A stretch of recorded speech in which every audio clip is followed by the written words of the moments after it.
the life I had back in Lebanon and like the way that I come together with my friends or my creative peers is very different to here. We never had a reason to hang out. You know, there's always someone's house everyone goes to and it's very informal.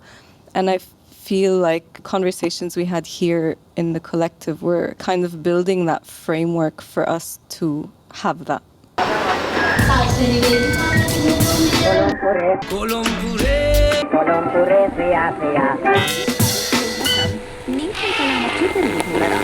We would like to acknowledge that we are on stolen Yagara and Turrbal lands, and as settlers of colour, we reflect upon the damaging legacy of colonisation. Always was, always will be. Hello, everybody. Welcome to our incredible BEMAC discussion panel that we have for you tonight. The topic for tonight is why collectives, and I wanted to start by when thinking about collectives, I was really thinking about the art making and community making of First Nations artists that have come before us and how that has meant that we have shaped and formed, you know, and we have so much that we have learnt from in these spaces. I wanted to acknowledge the custodians of the land and to acknowledge that sovereignty was never ceded, that this always was and always will be Aboriginal land, and that First Nations people have been resisting and disrupting colonisation pre-1788 until today. Our panel for tonight, I'll let Dylan introduce them to you. But I did want to just briefly introduce our topic. So we're looking at collectives. And when I was thinking about this topic, I've noticed a lot of collectives. There's some really established collectives and a lot of new collectives starting in the art scene in Brisbane. I was interested in why culturally and linguistically diverse communities are forming collectives within our art scene, and how they're redefining collaboration through this. Here, as part of the BEMAC discussions, I think this is number 14 or 15 that we've done over the last few years. We've been really excited to have really deep, sometimes theoretical discussions, letting artists talk about their practice, their ideas and their thoughts. So we're really excited to have this happening again tonight. And if you weren't already aware, after the panel we'll also have an incredible responsive performance, and I will bring out some snacks to get us through. But welcome, thank you all so much for coming.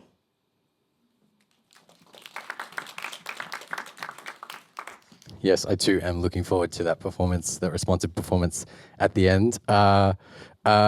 Please thank one more time Aaliyah for her great work with BEMAC and bringing us all together tonight. It is a panel, but I will be asking for some of your energy. We can show each other some love and appreciation. And I'd like to echo Aaliyah's acknowledgement that we're on stolen Yagara and Turrbal lands, always was, always will be. To our panel, all our panelists are based here in Magan-djin today. Sirena Varma is the co-founder of Twig, where she merges traditional and contemporary design across multiple disciplines. She is also the co-founder of Magan-djin Creatives for Palestine. Please welcome Sirena. Megan Cope is a Quandamooka artist from Minjerribah who specialises in creating site-specific work. She's a member of the proppaNOW collective. Please welcome Megan. RINA is a singer-songwriter poet from far north Queensland, raised in northeast Arnhem Land. She's the co-creator of the Soul Deep collective. Please welcome RINA. And Nejmi is a DJ who's emerged through community radio and now performs at clubs around so-called Australia. She's the co-creator of the Yalla collective. Please welcome Nejmi. And I'm with you. I'm Dylan Prins, founder of Kaju Creative and host of the Creator Tales podcast platforming underrepresented creatives. I'm a member of the Pedal Party, and you can welcome me as well. RINA, I want to kick it off with you. What do you feel is sacred about collective work? I think speaking on sacredness, there is a lot in our communities that we have, I don't want to say lost, but forgotten in ceremony. And I think there's something very sacred about working with your community and the people that you feel called to be around, to bring that back, to bring that breath back into your work and that spirit back into your work. I was just yarning about this with my friend Ajok, about making that conscious decision to live each moment presently, and that it's so important to do that with your community, because with community you can grow and you can become more of the person that you strive to be. And I think that's so important as a collective, especially mob or BIPOC people, you know, like this is our lifestyle, you know, and in a world that is so individualistic now, I think it's important that we remember to hold that sacredness within ourselves and to build those spaces. Yeah. You are the co-creator of the Soul Deep Collective. Can you tell us a little bit about how you all came together? Yeah, sure. The other co-creators are Rudy Matoy. He's a beautiful musician, singer, poet from Townsville and Zedekis, Torres Strait Islands there.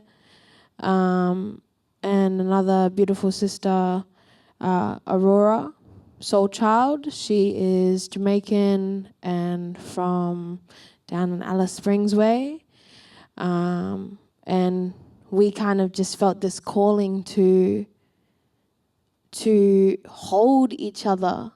And we felt as young people, being the next aunties and uncles and mothers and fathers, we had a responsibility for not only ourselves but our communities to hold space where we can move through these things that we've endured together, whether that be, like you were saying before, the joy and the laughter or the pain. We felt it necessary to, I guess, bring back that aspect of ceremony into live music, because that's what we mainly focus around, live music and poetry in the Soul Deep Collective. And yeah, we definitely felt a calling that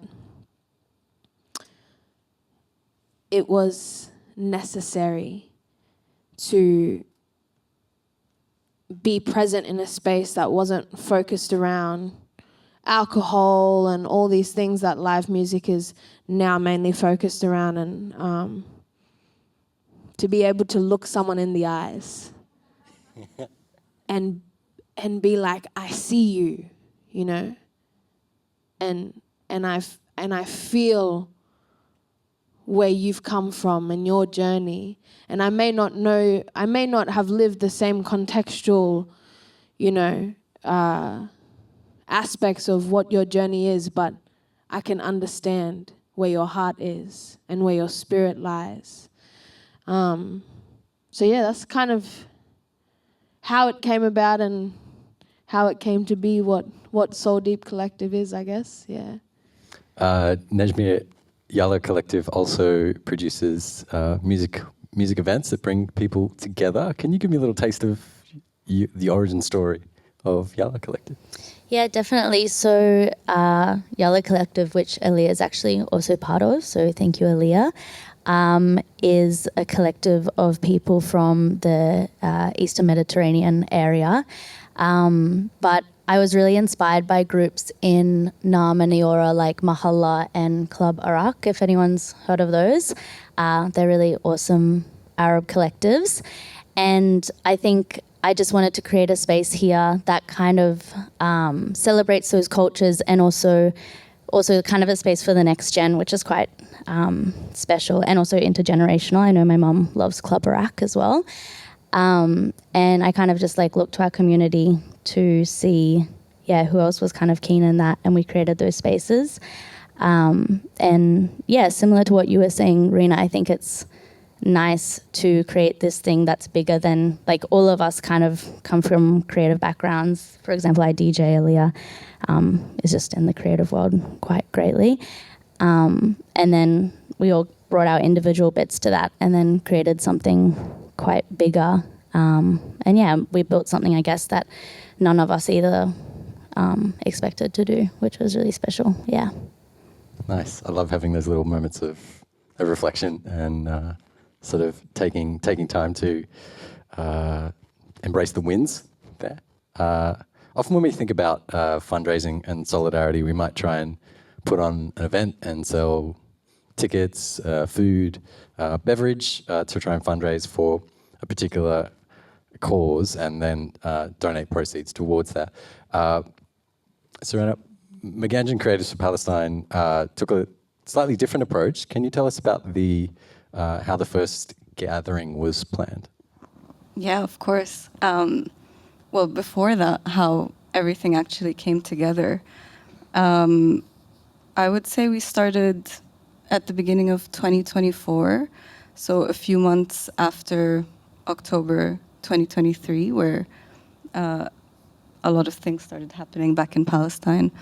And I was on my own, kind of just using my art as a form of resistance and doing things on my own. And I got a message on Instagram from someone who was a stranger, but is now one of my closest friends, Prita Yagane, who's an artist here as well. And she reached out to me because she saw what I was doing, and she kind of was like, I see what you're doing, and I think a lot of us are trying to do things on our own, but there's an isolation, and I think we need to come together as a community to actually have an impact. And she asked me if I wanted to meet up, and we said yes. And that first time we met, the conversation really was about how isolated we felt watching a genocide unfold, being here, and how, where are the people that care? Because obviously there are people that care, but we just haven't come together, and we didn't know each other. And in that first meeting, we decided that basically there was an opportunity to have an event in a month, and we said, yes, we'll do it. So from that first meeting, we started the collective, I guess. And the first gathering, the point of that was to find that community of creatives that wanted to make a difference and have an impact for the Palestinian cause and come together as a community rather than having individuals try to make a change. It was about the impact of us coming together and finding each other. Did that answer the question? Yeah. Definitely told me about the journey on getting there. And my experience of the night, just jumping in and doing a little bit of filming, was not often does a first gathering or a first anything have such just this real alignment and almost this like explosion of energy. On the fundraising side, how did that play out for you, and what was the approach? Well, the point of the first gathering was that we wanted to engage the creative community and kind of give them a platform to make a difference. And we put out an open call, and we asked for creatives of all different disciplines, so artists and ceramicists and people who are making garments and all kinds of creatives to offer something, either as a response to the theme and the cause, or if they already had something, just because the time was so short, to offer that. And we had this beautiful, huge activation, which was in the form of an exhibition. And we sold the works, but we also sold tickets because we had performers on the night. And then after that, we just kept going with selling the works that were donated to us online as well. And the whole point was to kind of have our community here help the community, the Palestinian refugees that were coming, and help them integrate into our community, because there aren't a lot of visa options for them. So they come there is no like refugee visa for them, and they don't have a lot of support for them from the government. So that's what the fundraising was for. And I have some ballpark numbers in my head, but I don't want to get them wrong. If you're comfortable sharing, would you be able to, so the value of works collected for that event? I think we had around $40,000 of works donated to us, and by the end, and that was just a testament that we found the community of people who wanted to help and wanted to be part of it, and it was just engaging the creative community here in Magan-djin. Yeah, phenomenal first gathering, incredible work, and what a powerful start to a collective. Megan, you've just returned from installing Whispers Midden in Sharjah, near my birthplace in UAE, and proppaNOW is such a long-standing collective.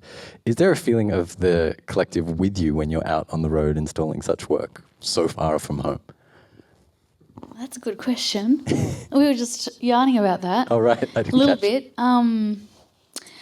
Look, proppaNOW, proppaNOW has its core purpose 20 years ago was essentially a support group for Aboriginal artists wanting to talk about their lives living in the urban environment, along with 70% of the rest of the Aboriginal population in this country, and really kind of address the media biases, the racism and things like that. And they wanted to make work, contemporary art. They didn't want to make traditional art. And so how that played out was that institutions didn't want anything to do with any of the members, and certainly nothing to do with the collective. So that's what I mean about it being a support group. So like it became this safe place to make work about, the headlines of the day or the week or the month, or, and make sort of satirical responses, because laughter is a part of our culture. Like that's how we deal with pain, like stuff like that. That's how a lot of the work was made, and just like being together is sort of the fundamental kind of vibe of proppaNOW. And but it was also became a business, because it's an organisation, and it's only very recently this has been formalised. There have been attempts, but at the end of the day, the art gets in the way, which is fine. One of the core things was to build up members, so that they could become professional artists, and to empower each other, and to mentor younger artists, and to make space for them as well, and to kind of formalise a movement and a way of making art, because really before that we looked at Aboriginal art in the interior, and we didn't really want to talk about the politics or class or history.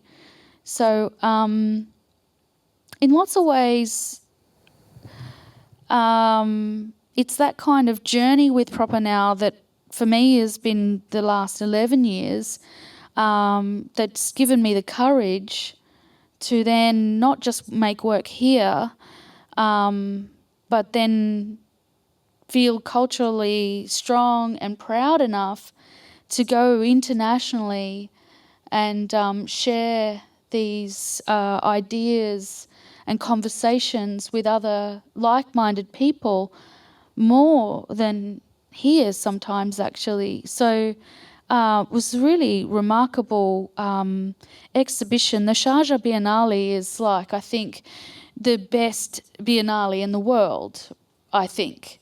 I mean, I haven't been to every single biennale in the world, but I think, you know, Hor Al-Qasimi's vision, and certainly Okwai was a curator before Hor came in, and he was very interested. He was basically saying, look, you know, Europe's boring. And he's not the centre of the world. Statement, right. You know? Yeah. And he sort of predicted that sometime in the future, the global south will find its voice and everyone will have to listen, because there'll be so many enormous global shifts occurring that we will be the ones who will be presenting conversations, remedies, all of these sorts of things. And so, I mean, that's why I say it's one of the best biennales, because I think what he envisioned is certainly now in motion. So, and, you know, I think, you know, proppaNOW sort of had the same desire as well it's like we, you know, the state isn't going to empower us, politicians aren't, you know, there's so many waves of changes, and through time, it's been very difficult for our people globally also to reach a point where we have access to university, for instance, or, you know, other privileges to give us then language or the opportunity to walk through spaces in ways that our grandparents would never have. So, yeah, it's really amazing going over there and talking about, I think what was really great is that I realised, you know, we have global relevance, and now's the time to really be supporting each other and empowering each other to have that confidence to speak up. Yeah. Right. You talk about proppaNOW being a support group, a developmental space. It kind of reminds me of a question that Eyal brought in the conversations when we were developing this panel, which was, are collectives a seedling space for a future career in art? Well, I think it's very interesting. It's a really good question and proposition. Certainly, you know, you see that with some places that become organisations. I think proppaNOW is very unique in the way that we're intergenerational. So that kind of creates this sort of sense of family and accountability, and also just different, you have to adjust yourself, you know, to speak to members who are older, for instance. And I think that creates a really dynamic space that actually requires the individual to do a bit more work that's less self-centred or perhaps suiting your agenda. And so the dynamic is very much, like, you know, tolerant and practising all of those ideal values, actually.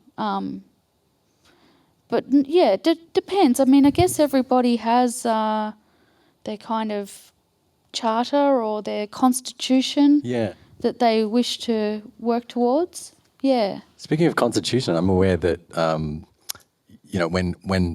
proppaNOW came in quite a trailblazing fashion, there was, I don't know if you call it a constitution, but there was something like 5 like guiding points. Do you remember what some of those were? Yeah, I think they were more like demands. Demands of who? Well, we were demanding that, the Queensland Art Gallery start collecting contemporary artwork. We demanded that they start hiring Aboriginal people and give them a budget to purchase the work. And we demanded that they build a wing of the gallery for our culture and for our stories. And we demanded that every director should not stay in an institution longer than 5 years. What was the thinking around that one? I think it's about power and questioning the role of power and, who you work for and accountability, really. So, if you're going to come in with some big ideas, you've got 5 years to do it and then move on and hand it over. We're very much about that. That's what our culture is about. It's about understanding the past and, to know the future. So, it's fluid and dynamic in that way. They don't have a sort of possessive logic or a, even a capitalist logic. Yeah. And how are those demands looking, reflecting on it 20 years later? Progress report. Good ways. There is Katina Davison working there. Bruce McLean was there for 10 years. So there has been recruitment of Aboriginal staff and programs that allowed access into the institution. So now there's 3 staff, which is really good, and they're also working across not just within the Aboriginal art, but other, so things have changed, a bit. Right. But it's a slow, glacial pace when life is not, I don't know, I just feel like it's not the pace that we all live and breathe. Right. RINA, we have, I'm not sure if there are specific demands made of the contemporary music industry, but we have seen perhaps significantly more First Nations artists emerge into music spaces, be celebrated on music stages. The last Woodford comes to mind of, we're not just seeing the sort of tokenistic 0.5 font at the bottom, not that we have that on Woodford posters, but just to imagine that of bigger festivals where, let's say, token woman artists, token First Nations artists right down the bottom. I felt like there was a little jump at Woodford in particular and seeing in the music industry a bit more growth, a bit more prominence, a bit more celebration of First Nation artists. What's your perspective like on that from the more grassroots level here in Magan-djin? Have you felt a connection to that? I think it's definitely growing. There's definitely more and more recognition of First Nation artists and BIPOC artists. I believe there just needs to be more spaces created for us to be able to show our work in somewhere that we don't have to limit our voice. I think that's so important, and something that's guided by our community. And, overlooked by elders and things like that, so that our truth is not being sensitized or manipulated in some kind of way. But I definitely believe that it's moving forward. But as you say, it's a very slow burn, you know. But I think as more artists come into, I guess, this more contemporary look of music, and it's not so much about how many likes or numbers you receive on your music. It's more about who you are impacting and what message you want to leave or spark within that person's heart or spirit. I think as more people learn and grow to know that way of expressing themselves, then I think definitely the music scene is changing, and it's always evolving as well. So I guess we'll see, you know. I'm very excited though. I'm very excited to see that it takes me. As I was saying to you, I'm also moving to Gimwe in July, so I'm excited to experience the slower pace of the music scene there and Gimwe Cairns, and to see kind of what breath of life that brings into my creativity and what community we can create there as well, or I can join, or yeah.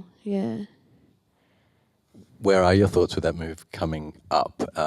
Similar to what I was saying with Megan, like when you move there, do you think you'll spark another collective? Will Soul Deep travel with you to a degree? What will be that sense of connection? I think there's definitely a calling to continue Soul Deep, for sure, and work more within specifically me, groups of women, and holding those spaces to do that sacred work, you know, that ceremony of healing and connecting to our wombs and you know, all these conversations that come with it, you know, reclaiming birthing on country and our you know, our sovereignty within connecting to country and our womb and what that looks like. And I think it's definitely going to be a whole nother journey, you know. Soul Deep is just kind of, I wouldn't say at the beginning, but, you know, we've been slowly growing, and Rudy and Ra just had their baby, so they've been focusing on growing up and guiding that Bubba, and so has Aurora. So I'm kind of the auntie that's left going, when are you gonna, when's your baby coming, you know? And I'm like, oh, okay, well, got to do this work here, so we'll see, but I'm sure that whatever community is supposed to come will come, and, you know, whatever will follow, will follow. It's interesting that you're talking about movement and motherhood, and I'm not sure how many people have been to one of the wonderful Soul Deep events, but I really feel it's such a strong matriarchal space, and it's almost like entering a womb when I go into that space. It doesn't matter on the venue, the people will create the space. And I do recall, I think, Aurora referring to you, I know you've just called yourself an auntie, but Aurora refers to you as both the baby and the mother? She calls me the big little sister, Big little or the auntie sister, or something like that. Some combination of those things. Yeah, so I'm often I'm often looked at as an auntie, but also, you know, I'll give you the young, youthful spirit that you need to brighten up your day. You know? How do you go about, so like when you're in a band, it's quite clear on the roles that you're playing, it might be related to the instrument, that kind of thing. How do you go about choosing who plays what roles in the collective? I think it's definitely the events that we've held. I know I speak of this calling. We all strive to spend as much time as we can on country, and you know, listen to the old people in Amma, in nature, and I guess when our collective, when our community feels a call, and when we feel our spirits pulling us back, we kind of, that almost activates something within us to bring this space together. We've had events focusing on, we've raised money for West Papua, and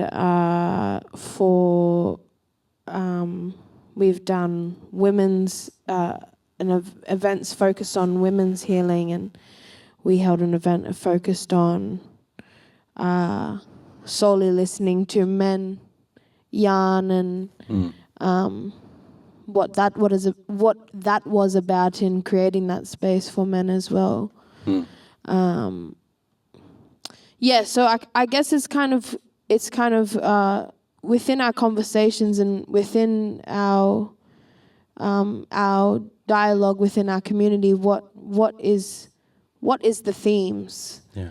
What is the themes within our everyday yarns, you know, and what do we need right now? Not what do we desire or what do we want, what do we need right now? What is our community calling for, you know? So that's kind of what we focus on, really.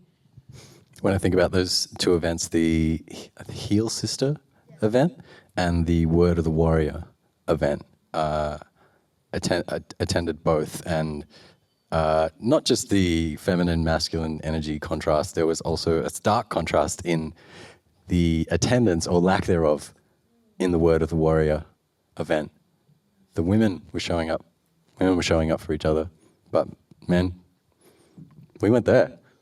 It was like there were some beautiful men sharing on the stage. There was some really tender, beautiful words on the panel, and you know, great vulnerability, that sort of thing. But there was a big difference in the attendance from one of those events to the next.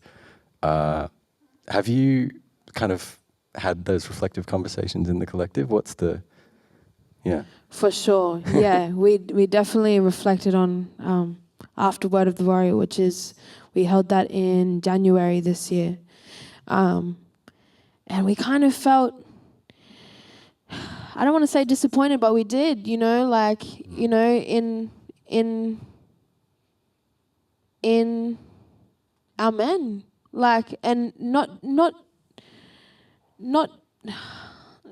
specifically at them, but, you know, we felt like, well, I approached Rudy and I said, well, brother, you know,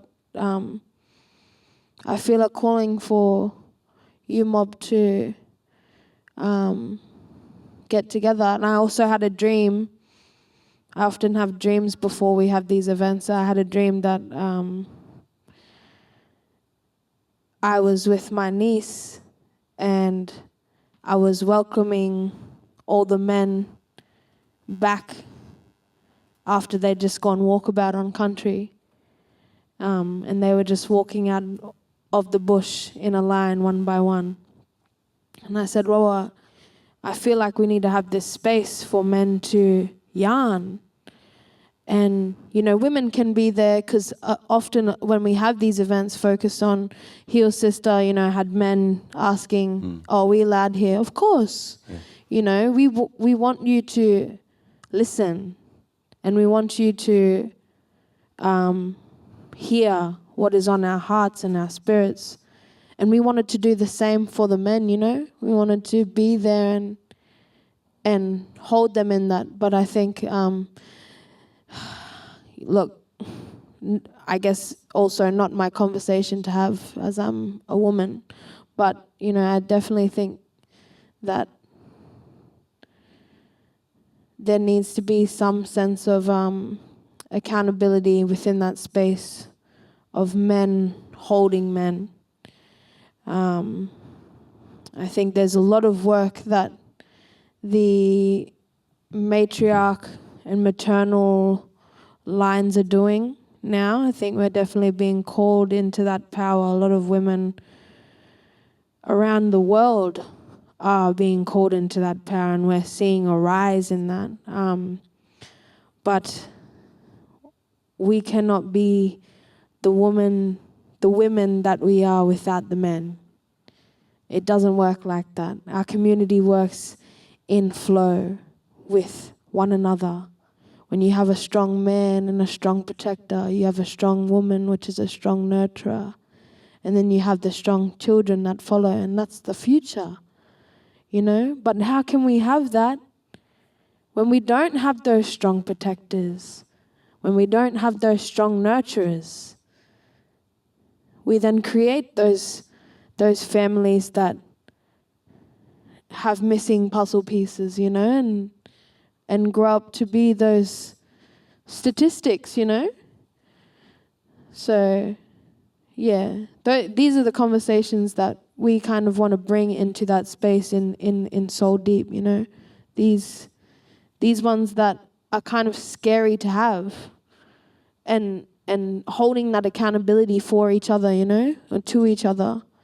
That's what the community is about, you know. Yeah. Just gonna give that a breath. Yeah, if you like to. Thank you. Yeah, there's certainly a lot of work from the men's side that is needed to try and support that. Najmi, you mentioned I think some cross-pollination down south, Mahala and Club Arak. How much of this journey with co-creating Yalla Collective has been about that reconnection to culture? I think it's a really interesting one, and we talk about it a lot because also we're all just like very good friends, so we honestly have multiple dinners a week talking about this. And we talk about what it means to discover culture through this collective, and also draw on other people's cultural experiences to create something relationally, but also how to stay true to cultural connection.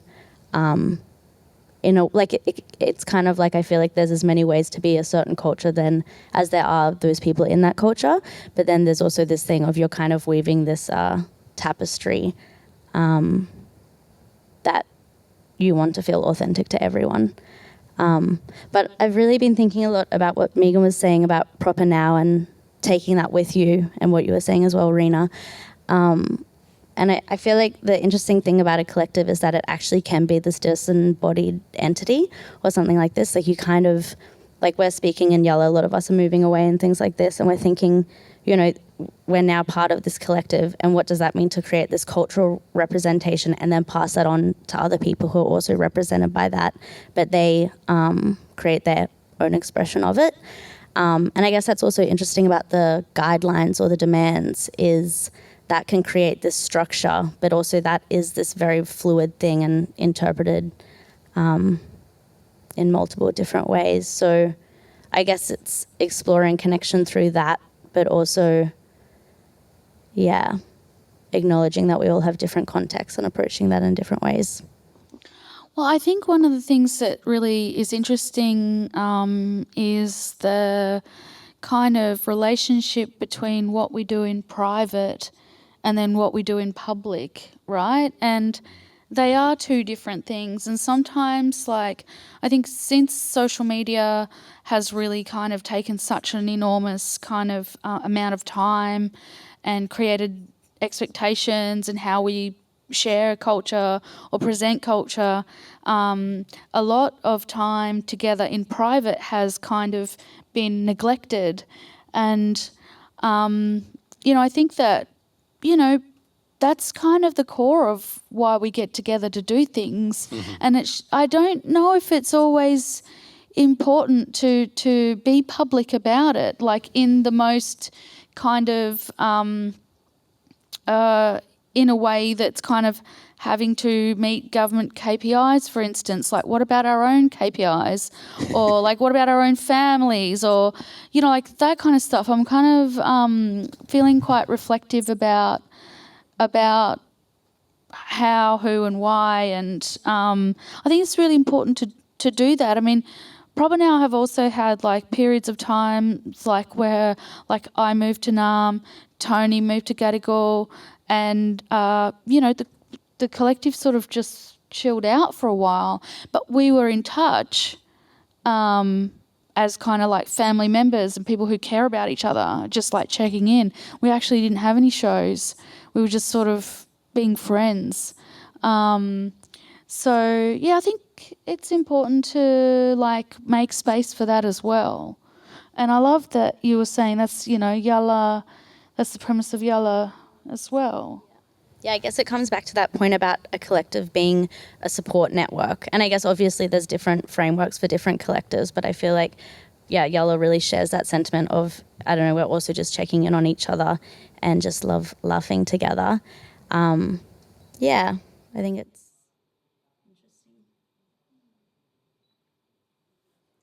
Sirena, we've talked about movement in collectives and connection to culture. You recently traveled back to Lebanon and continued some collaborations over there.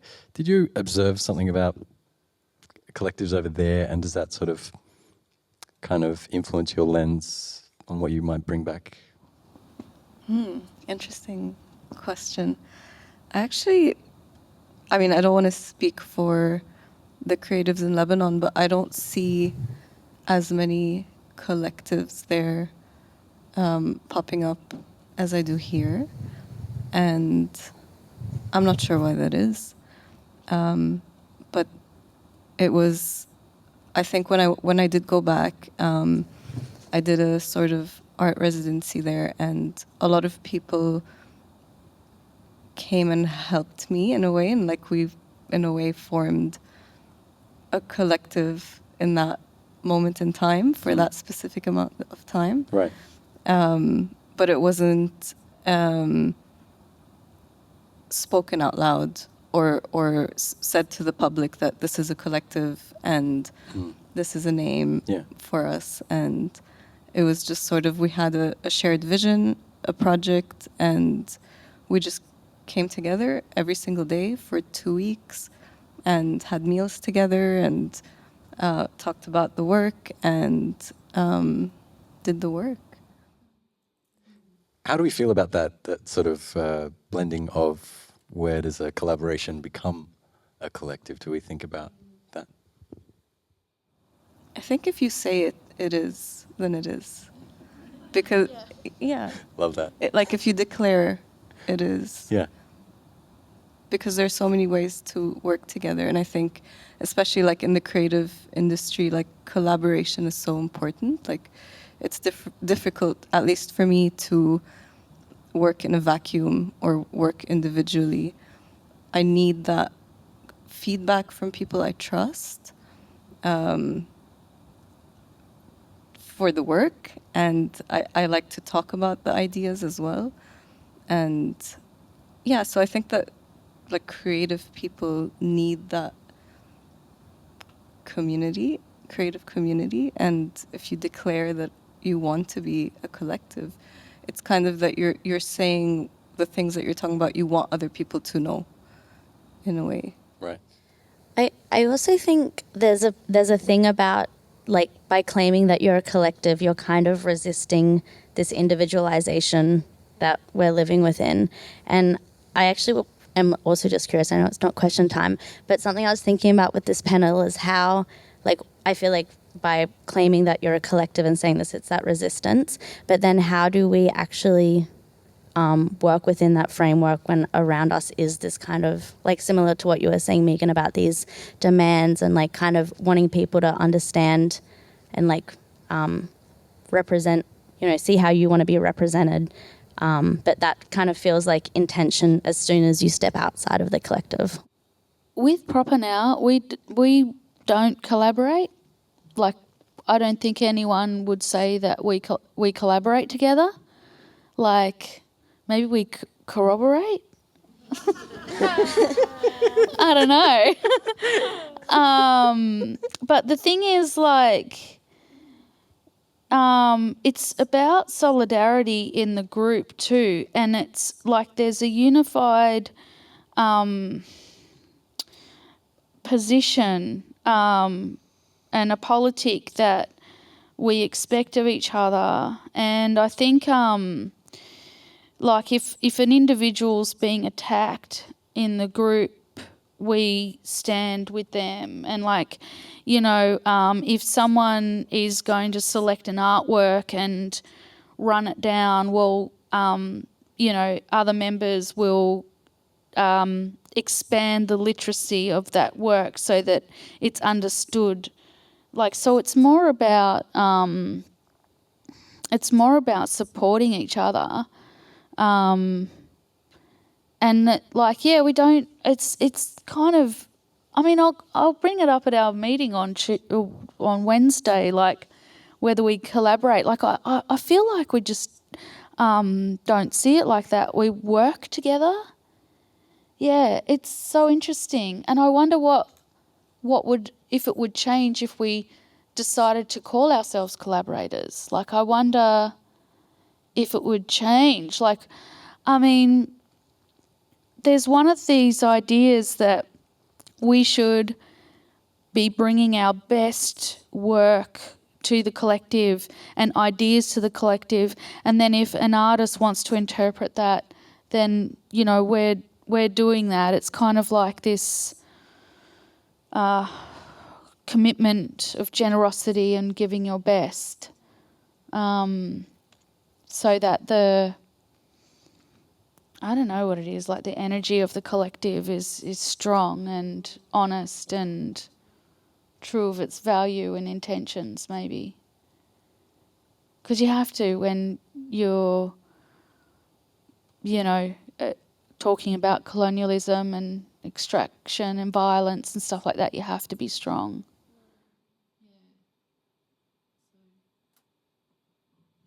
I was just going to go back to the question that you gave, Sirena, of the collectives. I feel like also it's almost this thing that we do to kind of find our people, Like, I'm here, I'm Soul Deep Collective. This is what we stand for. Come and, join if you feel the calling. I think in places where it's not common to have those collectives, it's because they're already living that lifestyle, that the community is there.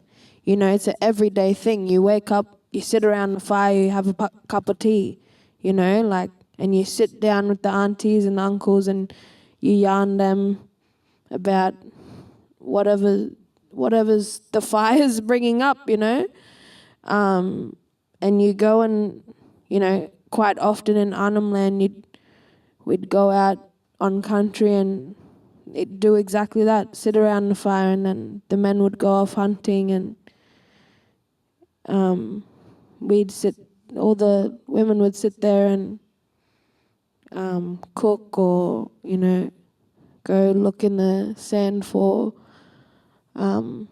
shells or whatever, and I don't know, just going back to that, it's a sense of people coming together. There's no need to even speak of it because it's something that's already naturally there, within the fiber of our being. It's that muscle memory, what we go back to, our roots of that community.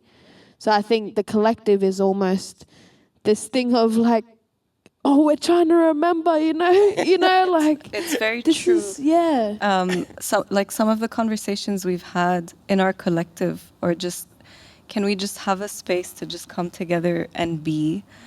And, you know, the life I had back in Lebanon and like the way that I come together with my friends or my creative peers is very different to here. And these are the conversations that I would have with people here, is that we never had a reason to hang out.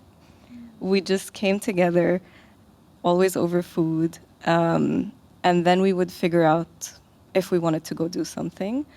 And it was just, you know, there's always someone's house that we always go to, everyone goes to, and it's very informal. And I feel like the conversations we had here in the collective we're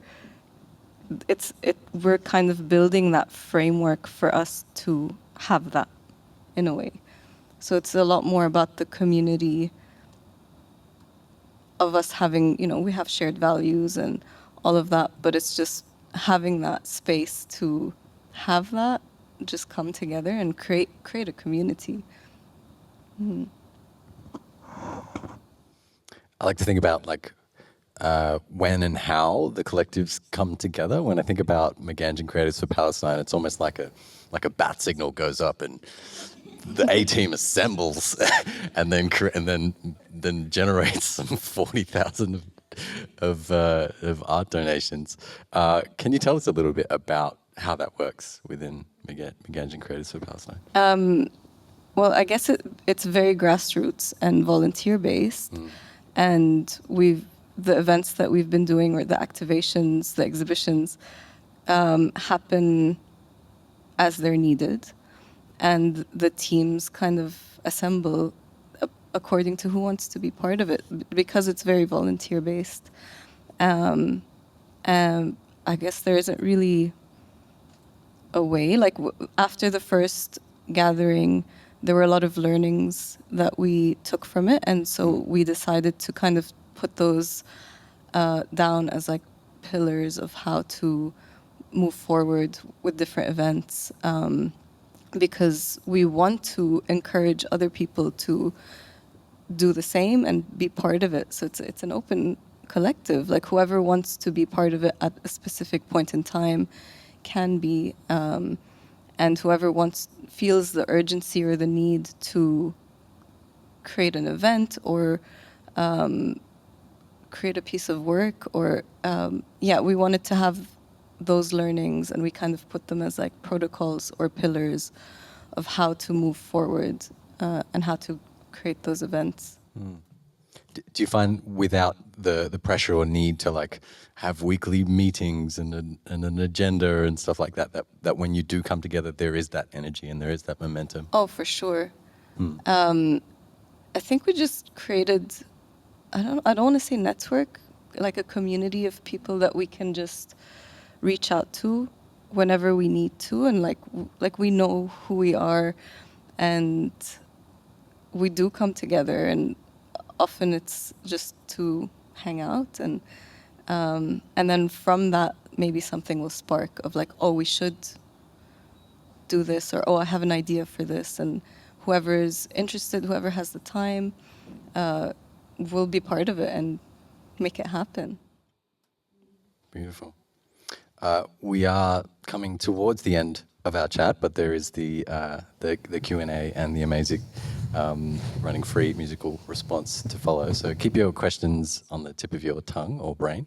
I do want to close with a question to the panel, which was, I'd like to invite you to share a moment of collective joy with us.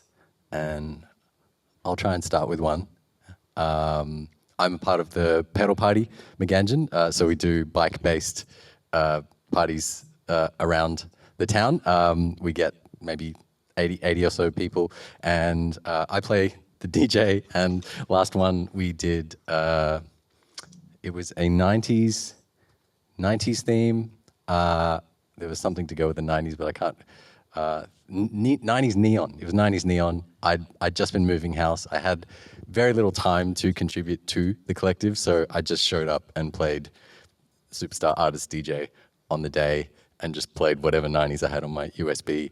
And other members of the collective had done the posters, had organized the route, had done some fundraising, had figured out another wireless pack, so we had wireless speakers on the thing, and I just had a real moment of joy, just going, wow, this really works. This is really centered on joy, and it is really making use of the power and beauty of the collectives. And I would like to pass to the panel to share a moment of collective joy that you can think of from I can any go point in first. time. Yes, please. Something, because it's so clear in my mind what that would be. Yeah. When we started Magan-djin Creatives for Palestine and created this community, I think, and I want to speak for myself personally, Yeah. but like it was very difficult to feel collective joy in times of genocide because there was no collective grief here. And I felt it, like it was so difficult to feel joy because no one around me understood what was happening back home. And but when we had the first gathering and we created this space for us all to talk about it and really like grieve together, I felt that I could have the collective joy. And there I think there's a really like prominent example of that where, so there's a Palestinian dance, also Arabic dance called the debke, which is a celebration dance. And, elders in the community here and the Palestinian community here were very adamant about not doing that debke in times of genocide because it's a celebration. It's something you do at weddings. And but at the first gathering, they wanted to do that. And it was very intentional that they decided to do that. And it was a way to, because joy is a form of resistance as well. Yes. And so we ended that night with the debke, which was really beautiful, and invited so many people to join that dance as well. Yeah, such a beautiful, beautiful moment. I don't know. I'm really Look, to be honest, I know that things are like pretty difficult at the moment, but what I'm finding the most inspiring is that people are getting on the phone and like talking through what's going on and naturally finding ways to remedy the pain. And I'm like really excited that if institutions continue with shutting the doors and this kind of thing, we're just going to start making new schools and new things. And those old, if these institutions are the old gardens, let them get old and we will make new ones. And I think that that's what's happening, and I'm loving it, actually. Like, once you get over the worry if you're going to have a job or not, like, we're always going to have a job. Like, maybe that's privileged, but I don't think so. I come from very working class, bottom of the line reality, and always had work and always had community. So we just have to imagine it and make it, which is, and yeah, that's what I'm excited about. That's the joy. I think when you asked that question, my brain went back to when I guess the first spark of some kind of collective kind of hit my brain when I was in high school. Myself and Duran Adams and Cameron Adams, a beautiful Cook Island Maori couple, we started this collective called Gongorta, which in Yungumata is like the keepers of tomorrow's sun, or like the carriers of the flame. And we had this group of 50 teenagers from my high school. And if you know of Arnhem in Nhulunbuy, there's only one high school, one Christian college, and one primary school. So everyone knew each other, So we had 50 of us there, and people would come from everywhere. And so many people from different cultures, different backgrounds, everything, Yolngu, Tongan, Samoan, Cook Island, Spanish, you know, all these white fellas, you know. And there was this moment of collective joy after we did our first show, and we had this show with Sienna Stubbs. She was the main actor in it, and it was of this boy, Maori boy named Tama, and Sienna being a Yolngu girl named Deika, which is girl in Yungumata. And they were traveling through the different lands of Samoa and Tonga and all these different lands to find their home, you know. Where's my home? Where's my home? I need to find it. I need to find my tupuna, my ancestors, you know. And we all, within a month, learned all these different dances and all these different songs of all these different cultures. And there was something so beautiful about all these young people getting together and just feeling the joy of learning something new together and feeling that achievement and putting something together as well. And mostly youth ran as well.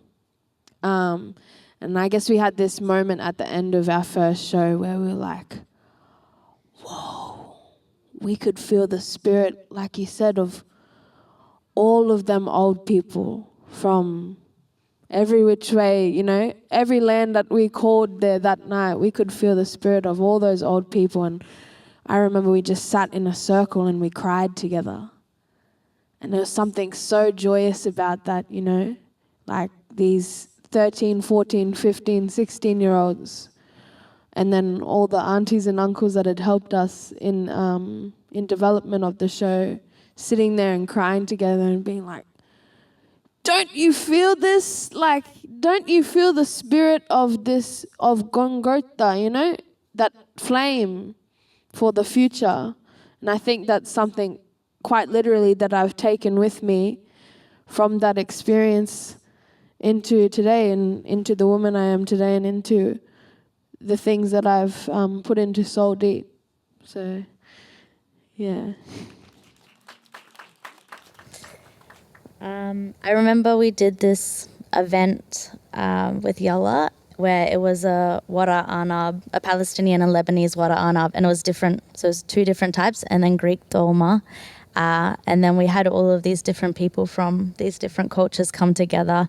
And we had tetas on these long tables rolling it as well. And everyone was just gossiping and laughing and telling secrets and like talking about their neighbors and stuff, which was really nice. And then we cooked it, and then we did some Greek dancing in the middle, and then we ate it all together. And it just felt like it wasn't this, it was just what we would do, you know, like you were saying, Megan, you're just hanging out with friends and family. And yeah, and it's similar to what you were saying as well in Lebanon, it's not this big, you know, we're a collective or something, that's just your day to day. And I think that's the nice thing about collectives, is it's just kind of reflecting what's in our bones, I guess. That's beautiful. I think we're going to go to our Q&A now. On your right is Aaliyah with the microphone. Please make yourself known to her if you'd like to ask the panel a question. We are live streaming this, so I'll relay a question from somebody sitting at home and watching. This is from Siavash, and he's asking a pretty big question. How can collectives preserve the richness of diverse voices without collapsing into compromise or uniformity? Whew, what a question. Right off the bat, I think it's just important that we preserving that is we also hold each other accountable within our growth. Yeah, that can come in many ways, but I think it's just keeping that flow of holding each other accountable in what we're doing in our creative output as well, and how we're expressing ourselves. I think friendship, sincerity, respect, and a common goal or a common set of goals, so that you you're not carrying that burden alone as an individual, but you're carrying it with a group of people that you love to hang out with, that you love being with. Like that's what's going to keep it together. I think, it's really remarkable. I look at the friendship of, some of my peers in proppaNOW. They've known each other like for 35 years. They're still friends. That's something that's paramount, I think, actually. The business is secondary in a way too, right? Because we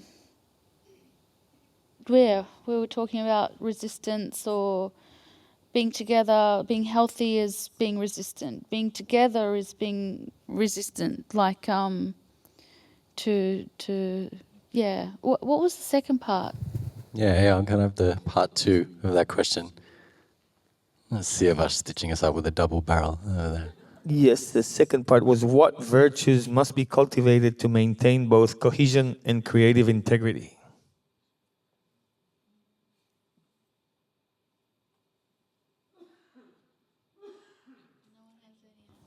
I feel like it's friendship as well. Yeah. Like that's the basis of everything, because when you have that deep friendship and respect for each other, you want the other person to succeed in a way and carry their individual practices as well. Right. Like it's really all based on that, like just a deep friendship and a respect for each other. It's that simple, I think. Beautiful. Can I prompt a question from the room, please? Hello. Hi. So my question was, so collectives are quite grassroots kind of organizations where histories are quite, they're not like the Queens and Art Gallery where you would have like a long archival access to that history. I guess my question is like, which collectives' legacies may have inspired you when you were founding your collectives? And maybe follow-up question is, what kind of legacy do you hope to leave? All right, let's start with the inspiration. proppaNOW was actually a big inspiration for us, as well as Taring Paddy, who's also like, they're kind of political in their collective. I think the legacy that we would like to leave behind is that for other people to feel empowered to join and do the same thing. And just, keep growing and keep it moving. And it's not just us, it's everybody.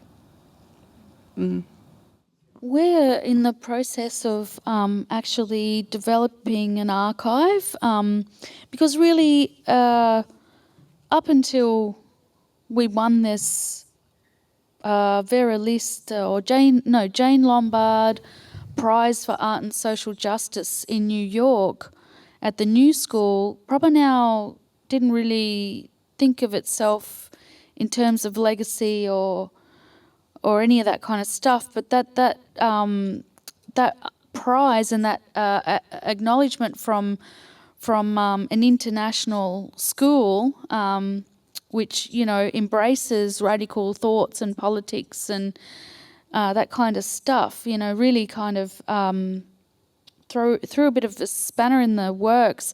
We actually had to reflect on so much stuff and come to terms with the demographic in the collective and all of that kind of stuff. So we got new members. We had a pretty strict criteria for that. And then we realised that we need to historicise ourselves because no institution was going to do it for us. So it was sort of interesting. I think we just thought it would naturally happen. But it was like historicised perhaps in grassroots movements, but not on any of those higher levels. So we got a space now and working on an archive, and intend to have that set up for community access for art students and anyone interested in social political movements and thinking and consciousness? Yeah, so I guess going back to a few points that we talked about, the first inspiration was we were individuals in a place that we were away from our countries, you know, and we wanted to feel our some sense of our community, that our collectives that we grew up in, which were just our natural communities, you know. So that was kind of the inspiration. And I guess I don't think Soul Deep has thought much about a legacy, but I think the one thing when I think of that question is, I guess we just want to pass this I guess, sense of knowing onto our children, you know, and they're the next community, they're the next collective, and I think we just want to be able to do the work so that when that time comes, they can be leaders in their community and carry that flame, you know, carry that fire into whatever it is that they end up doing. So. Thank you for your question, Elias. Should we take a couple more? One more question, please. I wanted to ask, a lot of you have mentioned within your collectives there being a sort of foundation of friendship, or in other cases maybe it enables and strengthens friendship. What, in your opinion, has been some of the key factors, or I guess some of the key enablers and perhaps even hurdles to people who are new to the collective or approaching the collective, not just attending, but actually feeling like they can show up and form those friendships and show up authentically? I feel like I can answer this one because we actually talk about this a lot. Is I would say that with Yalla we have this kind of horizontal hierarchy. So I feel like coming into it new and feeling like, you know, everyone here is friends. I guess the hard thing is kind of taking initiative. So it's kind of like pulling people in and being like, you actually don't have to ask anyone to do this. Like, we're all accountable to each other equally. And it's kind of just about having that momentum to push forward. And then I guess you get the reward of being our best friends after that. So that's quite nice. But it is interesting coming to a group which is already so close. And of course that feels uncomfortable, but I guess that's also why you're in it, because you felt uncomfortable outside of it anyway. And hopefully, and the collective is so much more bigger than who puts on the events as well. I feel like it's also your audience. So at like parties and stuff like this and food events, it's like our collective is also relational to the people who are there. So it's also like you come into this collective, but then you also come into that community. Great. Thank you so, so much, everybody. A big round of applause again for these incredible artists. And fantastic work, Dylan, for moderating and flowing this conversation.